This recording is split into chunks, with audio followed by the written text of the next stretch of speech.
Hello again and welcome back to Mondays on Mondays. This is the CDH Dad and the CDH Warrior. And we come to you on Mondays. As I've mentioned previously, our last name is Monday, so it seems appropriate. And we broadcast this on Mondays just so you can start your week this way. General concept is we are a family that has had experience in children with serious medical issues in their childhood. My son, the CDH Warrior, is a congenital diaphragmatic hernia, CDH survivor. He actually does another broadcast that's based on survivors. At his time period when he was born and had the CDH, the survival rate was about 30 to 50%. Currently, the survival rate is 80 to 90% in the U.S. in most places. It is improving worldwide, but there's still a lot of improvement to be made. I have a second child, a daughter, who was born 2 years after my son, and was not a congenital or a neonatal issue with her. It was not anything that affected in terms of the birth process, but when she was at 1.5 years old, she contracted a condition called aplastic anemia, which basically means that her bone marrow system shut down. Her body was not producing red blood cells, white blood cells, platelets. Her bone marrow completely was depleted from her body, and as a result, within a few months of being diagnosed, she had to have a stem cell transplant, basically to replace her bone marrow. So between the two children, my wife and I went through quite a bit in terms of learning a lot about the medical system, the support systems, early childhood intervention, physical, occupational therapy, speech therapy, oral therapy, those type of things, having to go through a child that had an oral aversion and would not eat. So a lot of the battles that you have in the early phases through the medical issues and trying to resolve those. Fortunately, by the time my children were elementary school age, we've pretty much gone past that. My son had some issues, like I said, more with the eating issues, and we managed to get those resolved. My daughter, due to the bone marrow transplant, her blood system actually attacked her body. It's called graft versus host disease, in which the bone marrow and the blood system, it wants to fight what it considers an invasion of its body.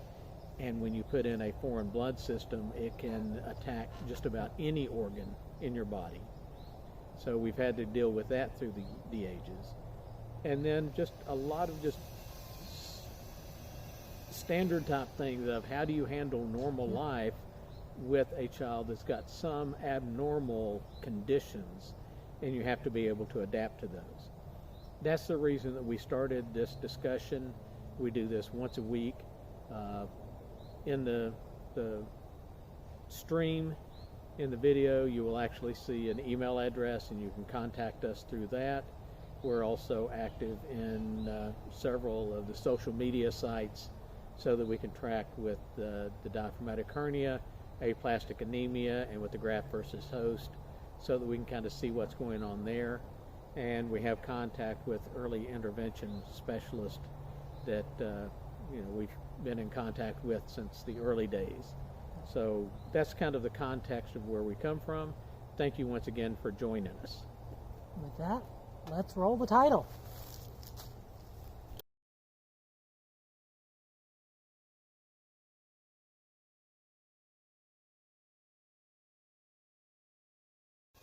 Welcome back again. This is Mondays on Mondays. As part of our disclaimer, we just like to explain that we are not medical professionals. We don't have degrees in medical as physicians or physician's aides. or therapists. We're not psychologists, social workers, anything on that. My son is studying psychology, but these are things that we have just dealt with through the years, and we feel that sometimes it's helpful to be able to have a forum where we can discuss some of those issues and Definitely. sometimes get past the day-to-day issues of survival and what do you have to deal with for the long term and how do you deal with those things. Yeah. And some of this, when we went through this, I mean, we've been going through it for 3 decades now. Yeah. And when my son was first in the hospital, it was when you did not have the access to a lot of the internet at that point in time. It was available, but very limited, and the information was limited on what you could get. Really, to get any good medical information, we were fortunate to be in a teaching hospital and had access to Medline, and we could actually look at the abstracts of a lot of studies that were being done. And a lot of those were just in the process of being done. So it helped us get a lot of that information in place. When my daughter, with her condition, by that time the availability from information was becoming more prevalent, and we were able to get some of that information and find out more about the condition and be able to get contacts and be able to message back and forth with people and find out more in that aspect. Now the advantage is you have a lot of resources, and in some cases too many resources to try and be able to keep up with what is out there and available. The other thing my wife and I had to learn to deal with is how do you manage the medical history for your child? And my son and I have kind of talked about this. Is, you know, you go into a doctor's office, and now, you know, he's an adult, and he goes in, and you're filling out the medical forms, and it says medical history, and it gives you 4 lines. I could give you a whole book on my medical history, and it still wouldn't be enough. Yeah, there's a lot involved, and you're not sure how much the doctors want to know on those things. Yeah. My wife was very diligent about a lot of these things, and my wife has passed. She died 3 years ago as a result of complications from endometrial cancer. But she was very diligent at using the computers and going through and making records and keeping just Word documents of what procedures had been done, what the dates and times, who the physicians were, those type of things. And now we have a lot of access to these records are being stored online, and that is good and bad. The difficulty is sometimes there are problems with the systems in which they're stored. Some systems are corrupted. Sometimes you're going through and think, okay, well, I'll just click back in and, you know, click on that portal into this medical, you know, doctor, and things have changed and it may not be available. Yeah. So that's where we wanted to kind of bring up the discussion of what is the best way to maintain and keep your records. And I want this to be an open discussion and people to be able to provide some feedback, but some of the things that are necessary is, you know, do you take the records that you have available, scan those in, or save them in PDF files so that you have them for later use? Even though they may be available on a medical portal, sometimes you may not be able to access that. So do you keep those things in place? Yeah. Part of what I'm working on right now is trying to get all of those records together that have collected over almost 30 years and get those into points where I can put those onto a thumb drive. And that way they're available in case it's necessary later on, because there may be some things and some conditions that the doctors may not be familiar with. And it's difficult when you have a child that has a medical condition like this, because even though you went through those conditions, you don't remember the procedures and what transpired during those times. And those are the type of things that may be helpful for your medical practitioners later on. the other thing we've gone through is moving from multiple locations. I don't know how many different doctors you have had in different locations through the years, but a lot of this is a matter of, do they have the files? Do they have complete files? Do they have all the records? Because some records are kept by the doctors, some are kept by the hospitals, some are kept by, the labs. Where do all those records go, and how are they maintained? I wanted to bring in for perspective, because you asked the question. Just since living here, I know I've seen 4 different physicians. Yeah. One dealing with my driver's license. Yeah. One as a primary care. Right. One dealing with my spine. Right. And then I've had another one just within the past couple of days with my knee. With the knee, yeah. But these are type of things that, would be helpful and necessary. The other is being able to make sure that information is available to your child in case something happens to you or you're not available, so that your adult children, as they get to that point, will have those records and information available, so that they can then pass those on to the medical professionals that they're dealing with.